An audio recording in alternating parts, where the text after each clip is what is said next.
ama aan sheegin ama aan la xisaabtamin wada tuuga ya iska dhawaa furay nin tuuga hala soo safanin waa adinka noo soo daba maray dawladda siyaad bare adinkiyo dawladda ina naagahiinna kiciyaan xasan shiiq naga qabo naagtaada iyo dadkaaga naga qabo ciidanka aan raadaan madaxweynaha naga qabo ganacsatada bismillahir rahmanir rahim assalaamu alaykum wa rahmatullahi ta'ala wa barakatuh mashquul badan ka bacdi waa soo laabtay waxaan mashquulka ku ahaa idin sheegi mayo waa iga war haysa waa ila socoteen I am come back hadda jafow badan baa dhacaya maanta waa la isjafayaa diyaaradaha suumanka la xirto suumanka la xirto waa dul istaagaya xasan sheekh maxamuud iyo calaa halkiisi uu galmudug xalfadii galmudug ka jeediyay ee ahayd maxaana la ka rabaa dawladda waa lagu soo duulay xagee ka dhacday mucaarad maaha waxaan waa qaran dumis waa argaga xasan sheekh maxamuud xasan munaafiq soo fariisa maanta tuman ku hayaa waa ku dul istaagaya maanta wax kastana waa ku wadsoonayna waxaan cadayn lahayna waa iga reebay alcadaala wasiirka warfaafinta ee wiilkii jareer weyne ka dhacay booska iyo kiisa ku sidkan ee madaxay furan TikTok-radana ayana waa u yeeraya waxaan leeyahay kaala idin kaala point waa idin ku hayaa maanta dhiiqa idin ku hayaa waa dul istaagaya hal kaloo fariinana oo baaqana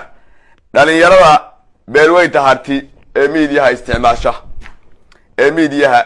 halkan kaga jidhay ayaan halkan hal eray dhihi doonaa fariintaasna qaanbay ku tahay gaarsi waxaan ku hormaraya xasan sheekh maxamuud xasan oo hadlaya waxa uu yiri sida tan ana uga jawaabay cid kale uga jawaabi mayse waxa uu yiri halkan muxuu ahaa hebela xaq ka dhacay hebela tuug ahay hebela kan ahay oo rasan iyo baar aan lahayn oo hadii lagu qabsado sharciga lagu horgeeyo lagu yiraahdo cadeyn wax aad ku hadashay adan cadeyn karin dadka Soomaaliyeed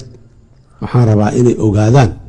meelaha ay ducfiga ku leeyihiin si ay isaga soo qabaan haddaadan ogeyn ducfigaaga weligaa kaba maysid dadkeena ducfiga ay qabaan waxa waaye caatifada qabaliga ah waaye waa mareexaan farmaajo waa mareexaan dadka deegaankan u dhashay waa inay maanta soo baxaan waa tuug kaasi waa tuug kalkaalyaa midka madaxda u ah ee aan qabsanayn ama aan sheegin ama aan la xisaabtamin madaxweynuhu horta waxa uu sheegtay khudbadu waa dheerayd calaacal badan baa ku jiray in la mucaarado inay khalad tahay haddii aan la ku rooyahay waana la caayaa buu leeyahay aflagaado madaxweyneena xasan sheekh oo 67 jir sanadiisu tahay madaxweyne horena soo maray waa ninkii miidiyaha la taagnaa farmaajo naagaad fudhay baad ilma ka dhalaysa sida markaan leeyahay dee luqadda xamar looga hadlo I don't know laakiin gobolada aanu ka imid iyo gayiga Soomaaliya dhaqanka yaalaahi raggu intaa wixii ka sareeya waa iska xifaaleeya ama ka wada hadla waa xudunta wixii ka sareeya wixii ka hooseeya kama xifaaltamo iskamana dacaayadeeyo kamana kaftamo adoo madaxweyne soo maray oo aan ahayn kabtaayadu meesha tafariyo meesha dad ka tuuriyo aan ahayn madaxweyne Soomaaliyeed kale adoo wax ka sheegaya ninkii yiri baad ahayd naagaad la furtay baad ilma ka dhalaysa hadalku waa margi waa dhinac loo jiito dad badan oo Soomaaliya ku dhibayana waa jiraan ninkii waxa sameyn jiray mucaaradnimada tiimkiisa inta adaab la dhihi jiray farmaajo waa mareexan ayaa maanta nooga sheekaynaya mucaaradnimadu inay wax xun tahay arskud madaxweynuhu sidoo kale waxa uu ka hadlay kelmad ah tuugnimo midda aan raba maanta inaan ka jawaabana waa midda ilma adeerayaal fariintaasi qaanba idinku tahay iga gaarsiiyay madaxweynuhu si sheekaray madaxweynuhu wuxuu yiri tuugnimo nin hanti dawladda dhacay kii qariya waa tuug wuxuu yiri kii adiga la ku reeyay mas'uul dawladeed oo qariyana waa tuug kalkal markaanti baan kaaga ahay hanti dawladda wixii dhacay inay tuug yihiin tuug weliba ku xun yihiin laakiin madaxweyne bas dadkan shacabka dhageyso anigu kaaga jawaabayo su'aasha ila dhageyso dawladda siyaad barhaan naqinay adinka noo soo daba maray dawladda siyaad bare adinkiyo dawladda ina naagahiinna kiciyaan xasan shiiq naga qabo naagtaada iyo dadkaaga naga qabo ciidanka aan raadaan madaxweynaha naga qabo ganacsatada na weeraraysa masaakiin baan nahay dad jiran baan nahay dad maskiin aan nahay dad awood lahayn baan nahay dad aan maal haysan baan nahay naga aqoomihii aan meesha ku haysanay oo ashabaab ragoodi laayay baasaaka weerar dawladda ku soo qaad madaxweyne marka islaantaadii marwadaadii madaxweynaha marwadayadii weeye waa marwo Soomaaliyeed waa marwadii qaranka markay dadkii ummadii Soomaaliyeed xoolahoodii iyo dhulkoodiba halkaan gelisay oo xagga gelisay oo saa dambiil ugu guratay shaatigaagana ay wax ku dhacayso adiguna aad loog tahay adiga naagtaada maxaa idin kugu yeernaa madaxweyne adiga naagtaada adiga ya naagtaada maxaan kugu yeernaa madaxweyne inaan ku cayna ma rabno inaan kugu gafna ma rabno maxaad raalli ka tahay adigu oo aan kugu yeernaa waa su'aalan ku weydiinay shacab weynow maxaan ugu yeernaa waxa ooyaya waa hooyo Soomaaliyeed ila qabiil maaha adiga kula qabiil ma bal laga yaabaa inay asay qabiil tahay waxa laga dhacay dhul banaan oo dawladdu lahayd oo xasan waagi hore iyo naagtiisu dhaceen farmaajo yimid oo ka soo celiyay oo dadkii dajiyay kadib buu soo laabtay isagoo caraysan oo yiri farmaajo waa tagay aan soo laabtay yaa eekii celinaya naagtii baa u timid islaantiisa u timid cagaf bay gelisay waa ekas control ku yaala dhulku waa kuwa hooyooyin Soomaaliyeed baa ooyaya meelay caruurta geystaan ma haystaan madaxweynuhu waa kii u dhaartay dadkan wixii dayacan inuu meel geyn lahaa xaq wuxuu u leeyahay qofkii Soomaaliya muwaadin Soomaaliyeed dayacan hadduu waayo meel u geeyo inuu soo kaxayo dhaho madaxtooyada ila deg waxa qulay waa hadii damiirku shaqeynaya weey caalamka dawladdu maxay oo adeegaha shacabka weliga ma aragtay dad la leeyahay dhulkii dawladda waa laga saaraya dhul lama haystaan meel deegaan ma haystaan wax gal loo saaraya marka miyaysa dadka u dhalan yaa xil ka saaran yahay haddaysan xaalad dawladda ku jidhay oo haddii aan la ku roon yahay laga saarayo yaa xil ka saaran yahay inuu baylahada ka xareeyo dadka u dhaartay ma qabiilkeeda u dhaartay xasanada u dhaartay islaantaadii weeyana waxa dhulkiina gadanaysa haddii aan la ku roon yahay dadkiina dayacaysa adiga islaanta maxaan ku yeernaa marka tuug tabada goysa oo aan islaam ahayn oo munaafiqa in lagu yeero afkaagaad raalli iga tiri adaana yiri tuug waxaan ahayn laguma yeeri karo adiguna tuug baa tahay islaantaaduna waa tuugo ee ummadda dhibka ka daa madaxweyne mana wada saysa madaxweyne ku sacbin mayno ka taa sagaalida ku garaacmeen mucaaradnimada shalay markaad mucaaradka ahayd ee aad farmaajo waa mareexaan ka lahayd intii aad oran jiray ka badan oran mayno bal qaybtood waa la xishoonaynaa qaybtood waa la xishoonaynaa naagtaada isfudheeniyo ilmaha ka dhashay ku oran mayno xaasha wajid waa wixii aad oran jiray adu naag qabta ilma ka dhalaysa madaxweyne aad oran jiray annagu ku oran mayno balse waxa la hadayo aan u jeedno gacantaan kugu tilmaamaynaay madaxweyne isku xishood madaxweyne Yaxya 4 sano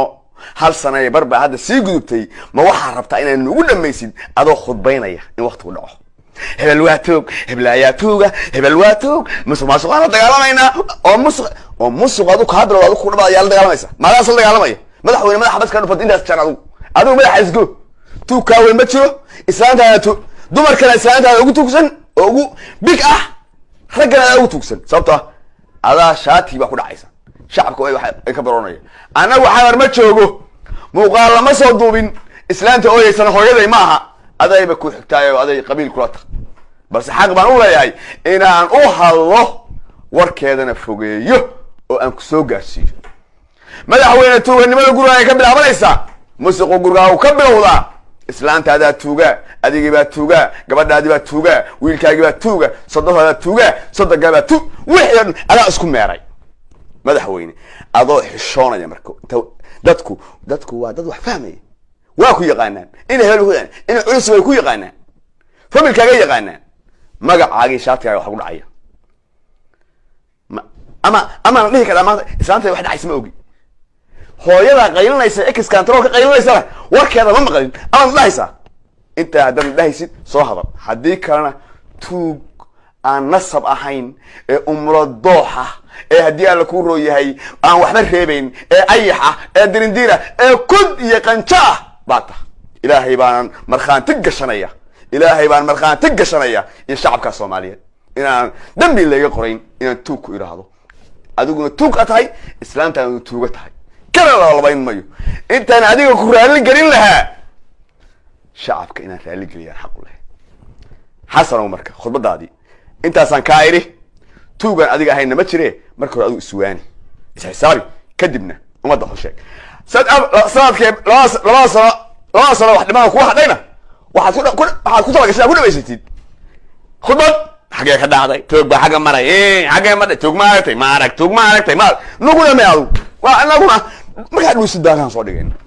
mu'aaradka salay ahayd mid lamida nahay wiliba waa kan nastahannahay annagu waxaan garanaynaa dawladnimada iyo mu'aaradnimada iyo adiga shakhsiyadda aan kala saarayna Soomaaliya mu'aarad kuma ahay dawladda khawaarij noo soo raacay mayo sidii shalay MBB-du khawaarijta oo la safnaayeen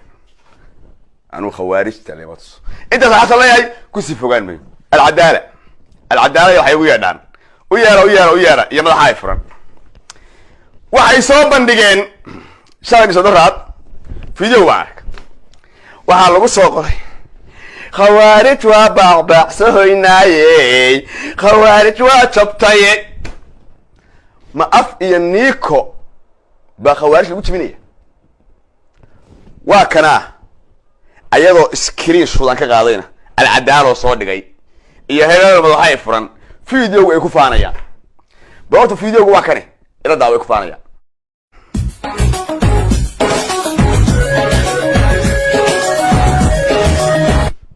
waa tahay videoga marka la soo bandhigay oo MBB da loo qaybiyay oo la yahay Soomaaliya khawaarij baan ku abaasanayna videogaasi YouTube ku jira asagoo 5 bilood ka hor 5 months ago ay ku qoran tahay channel Kenyatia ayaana soo gashtay Kenyana waxay ku faanaysaa inay qolo terrorist argagixisa ay la dagaalamayso ayadana cadaynteedii marta cadaynteedii ma laga rabaa mise waxa la leeyahay beenta way waa tane ayadana ila daawo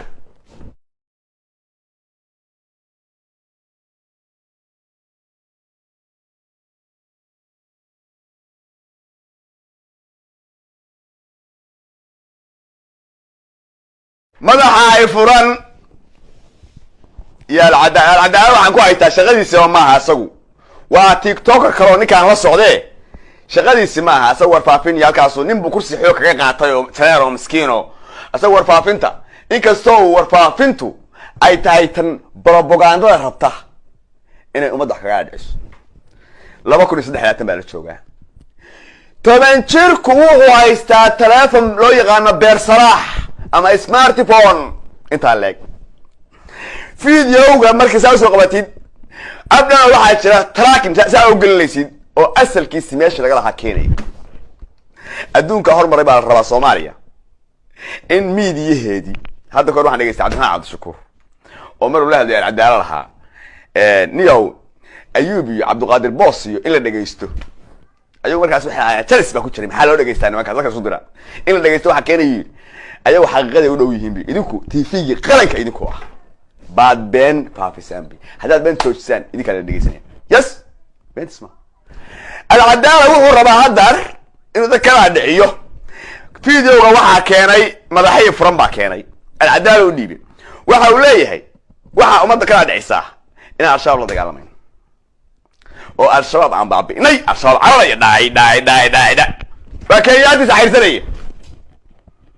كياتي سعير سنية argagixisaha hadii la dagaalamayo ana diyaar ah inaan la dagaalamo adduunkana argagixisaan u nacba العدالة iyo madaxay furanba ana ka nacba argagixiso laakiin si daacad aan la diro argagixiso in la dagaalamo media laga dagaalamo anaga ay kala shaqeynayne dagaal daacad la yimaad madaxay furan oo aan arkay isagoo teera ku dhahay wariye teera oo barnaamijkii argagixisada wax badan fashiliyay sheegay in ciidamada la shirqoolay la shaqeynaya anaga dhan banu eedeynaya jamac asaga si gooni uma eedeyn miidiyaha inta mucaaradka aan argixisada la shaqeynaya lama shaqeynayno wasiir khibrada argixisada ku dagaalanta malihid bilaal bulshaawi iyo adigu isku shaqaatay wasiir ma waxa ay gala dhicinaysa ummadda arda u sheegto ummadda Soomaaliyeed ninka miskiinka TikTok raaya codka gabdhaha leh caleera cayrsaday caleera 17 sano 16 sano khibrad dagaal u leey faad shaqo sidoo kale Ahmed Diris sidoo kale xaqada ka wada hadalnaa ruma sheegaynaa ka gaban mayna anu maxaa rabaa argixis loo dilaa yaa dilka argixiso dilaa experience ile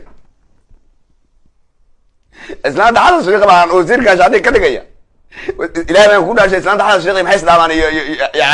dadka diyaar ku rooya ku haya anaga TV anaga fiyo noo keenaya TV-da Kenyaatiga ka soo qaadanay video waa soo qaadanaysid wiil adoo kala ba duubtay khibrad dagaal leh jaan wadanka difaaca duubtay wadankaaga difaaco teera waxa ku eedeynaysa in adiyaalku argixisada taageer ma u taageerin waxa uu sheegay fashalka ciidamada qoodin iyo xeladin iyo xiniintii halkaas saraakiil badan baa ka daawanaysa khibrad ciidan leh muuqaaladii argixisada soo galisay anu ma jeclana adeegsado dib u raaco daawada waxba ii sheegay waxba ay tusaya ciidamadii halkaa lagu baabi'iyey baa in tusaya ilaa 10 xero baa midkiiba waxa lagu dilay 200 ciidan oo ciidanka Soomaaliyeed waxaad fiirsaa xeryahaas dhahashikooda fiiri wali ma aragtay ciidan even maaha istiraatiijiyad ciidan kasta gogol garay adaa aqoon lahayn hadii kale nisirka ta taqaana wixii ciidan way luqad garanayaan wali ma aragtay ciidan la dhaxdajinayo kayn xiran oo 10 mitir qof ku jira aadan arki karin ciidan xiran looga sameeyay ma aragtay hadaa sarkaal tahay bal muuqaalka ashaaka daawo meesha ay baawurta ku gubayaan ee waa bariga ciidan ku soo weerareen waa kaymo dhexdood ciidan waxa arki jirnay istiraatiijiyad meel banaan daga difaac xirta xerada difaac tarajaya loo xiro meel wax laga arkay ciidan la geeya ciidan xera xiran jeexa dhexdeed dagay meel biyo mareen dagayo jeexa dhexdeed miyaan ciidanka qoodhaaya xerada iyo xiniinta aan la mashmin yaa dajiyay waxa dajiyay laga yaabay in walaalkay madaxa ay furan iyo waxa la midka ciidamada loo dhiibay laga yaabay in ayaga xumaan ka ahayn ee waa khibradooda aqoontooda ayaga ashaaba aan u dhimay ashaabati laakiin markaan leeyahay waa la mishimay mishinku aqoon darro iyada mishin keenis waxaan aqoon lahayn hadii la ii diro ayada mishine askariga marka kaynta dhexdeeda biyo mareenka jiqda la dajiyay ee uu hal mitir wax ka arki karin in askarigaas inta loo yimid alasaydi ishawaaga saman lagu bilaabay muxuu arki karaa muxuu iska difaaca wuxuu arki karaa kaliya qofka halka mitir u jiro arki karaa qarax iyo hal mitir qarax kala kac miyaa la mishmin waxa mishintay marka ama aqoon darra mishintay ama waa loogu talagalayo markii la yiraahdo hal dagaal galo oo qof aan aqoon lahayn ciidanka loo dhiibo waa ciidan lagu tagay inay jibi adduunka horaan idin sheegay adduunka fiiri waxaad fiirisaan wasaarad kasta oo difaac oo adduunku leeyahay fiiri garbacas baa fadhida anigana madaxay furan maantooka baa ii fadhiya marka ha iga dhaadhicinina madaxay furan baa dalka xoreynaya ninka la yiraahdo Ali Dheere oo 17 sano kayn ku jira faasan golo 17 sano kayn ku jira oo mawduuca baa wiilka yarkaayo TikTok ma diyaaradu saara diyaarad noqto isxulay arkaxso ogaada uduba hoosqana hogi ma baay war ma furin ba tagaysa xaabeen sheegaysa isku soo duubo oo soo ku finiya hadalkee ummadda hadaad wax qabad iyo argixisada laysay soo bandhigaysaan kuwa idinku qotaan noo soo diray annaga youtubada Kenyaatiga iyo adiyaalka Ugandayska ha noo soo sawirinina annaga idinku horeyna intaasaan leeyahay ninka gaaban ninka dheer isdaba socda ee TikTok rada intaasaan leeyahay waxaan ku soo koobaya hadalka halkii qodobka ugu dambeeyay oo fariin dhalinyarada beesha hartiya waxaan arkay maalin dhaweyd anu aad iska mashquulsanaa waxaan arkayay ciidamada sool ka dagaalamayo kale saraakiisheedoo kale oo la canaananayo xaq baa u leedihiin canaanta in kama soo horjeeda canaanta xaq baa u leedihiin laakiin ma adeeraya mid ku xisaabtama meesha ciidan baa jooga rag baa isku haya kuwa kale oo kaa soo horjeedahay waa ciidan iyo rag technical nooc kasta meesha taalla saraakiil baa joogta ku kalsoonaada saraakiisha shaqadeedii haysa ku kalsoonaada madaxweyne yeelanay guddoon baarlamaan baan yeelanay golo bahalkii baan yeelanay golo baarlamaan baan yeelanay madaxweyne ku-xigeen guddoomiye baarlamaan intaasaan leenahay intuba kama lexda jeclo badnin intuba wayna la arkayaan haddii ala ku rooya dagaalku in daba dheeraaday marka ku xisaabtama midna ku directionna waan siinayaa Russia oo dunida ugu awooda badan ayaa waxay soo weerartay Ukraine bay soo weerartay hal sano la maraysaa de Russia ala ala samee arteen ku haysan maxaa nuclear ba haysta hal daqiiqay daminka dhacay oo dhan meesha yiraahdo muxuu ahaa bay'ada ay ka kooban tahay meesha la yiraahdo Ukraine hal saac ma soon daqiiqna ma 10 daqiiqna ma hal daqiiqadaha alla kamid ah buu bay'ado dhan hawada ka saari kara dagaalku hal sano la maraya marka saraakiil baa idin joogta hadalka waa idin dadaya saraakiisheena aan ku kalsoonaano wax fiican baa socda shaqo fiican baa socota maamulkii baa shaqada la wareegay madaxweynaha shaqada la wareegay shaqada madaxweynuhu markuu la wareegayo de waa difaac iska tirabatay intaas oo awaamiirtooda magacaabistoodii sidii hore loo dagaalgelay qabiilka waa laga baxay wixii oo dhan waxba isu dabridaya ilmaha reyaal degdeg waa amal shaydaan madaxweynahaas shaqada la wareegay aanu ku ixtiraano oo hadii alla ku rooyahay aanu ka dhowrno wax badan baan idin ogahay degdegan iska daay farintaasna iga gaarsiiya walaalahay dhamaan inta halgankaas qabta ka yahay jecel guuleystaan jecel in dhulkan laga xoreeyo cadawga dul fadhiya aad baan idin salaamaya SC wax xoroobaysa harti wax xoroobaya dhulkaas waa la xoreynaya hadii alla ku rooyahay guushana idinka leh oo hantiyaysan laakiin isdajiya oo cadawgiisu idinka faa'iideysan aad baan idin salaamaya wassalaamu calaykum waraxmatullaahi tacaala wa barakaatuh